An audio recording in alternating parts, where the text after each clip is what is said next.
اپنی ماں کی دعا لو، اپنے باپ کی دعا لو۔ میرے نبی نے فرمایا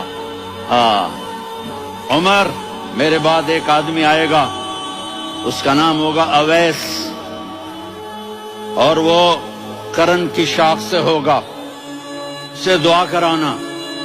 علی آپ بھی، عمر آپ بھی۔ یا رسول اللہ کس لیے؟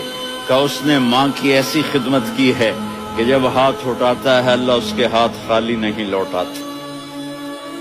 حضرت عمر رضی اللہ تعالی عنہ نے حج کے موسم پر سارے حاجی کھڑے کر لیے، کہا بھائی یمن والے کھڑے رہو، باقی بیٹھ جاؤ۔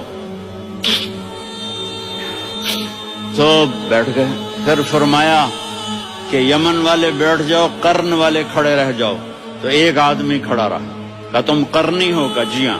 اویس کو جانتے ہو؟ جی میرے بھائی کا بیٹا ہے، لیکن تھوڑا پاگل سا ہے، آپ کیوں پوچھ رہے ہیں؟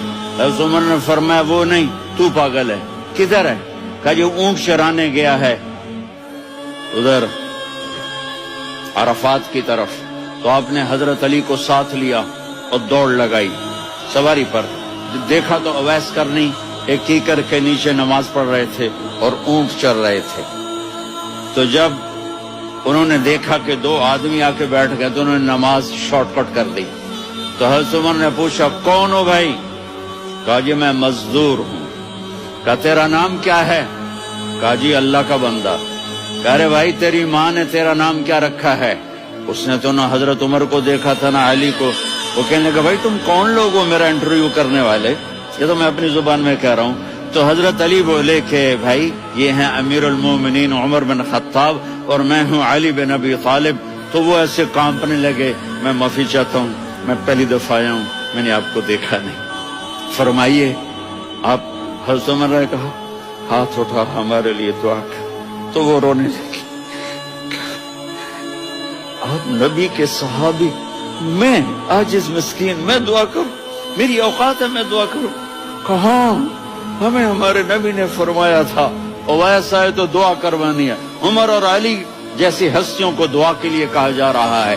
پیچھے تہجد ہے؟ نہیں۔ جہاد ہے؟ نہیں۔ علم ہے؟ نہیں۔ نماز ہے؟ نہیں۔ روزہ ہے؟ نہیں۔ زکوٰۃ ہے؟ نہیں۔ خیرات ہے؟ نہیں۔ کیا ہے؟ ماں کی خدمت، ماں کی خدمت، ماں کی خدمت۔ میرے نبی نے فرمایا لوگ جنت میں چلیں گے، اویس چلے گا۔ جب گیٹ پر پہنچے گا تو اللہ کہیں گے اویس کو پیچھے ہٹا دو، باقی اندر چلے جاؤ۔ تو اویس کرنے ڈر جائیں گے کہ یا اللہ جنت کے دروازے پر مجھے پیچھے ہٹا دیا۔ تو اللہ کہیں گے پیچھے دیکھو، ویسے پیچھے مڑ کے دیکھیں گے تو لوگوں کا مجمع ہوگا جو جہنم میں جا رہے ہوں گے، ایمان والے، گنہگار مسلمان۔ تو میرا اللہ کہے گا اویس اپنی انگلی کو پھیرتا جا، جس جس پر تیری انگلی پڑے گی تیری تو فیل سب کو جنت میں ڈال دوں گا۔ یہ ماں ہے، صرف ڈالر ہی سب کچھ نہیں ہے، یہ ماں ہے۔ میرے نبی نے فرمایا تیرا باپ تیری جنت کا سب سے بڑا دروازہ ہے، اگر تو نے باپ کو ناراض کر کے موت پائی تو تیرے لیے جنت کا دروازہ کھل نہ سکے گا، یہ باپ کا مقام ہے۔ پھر آپ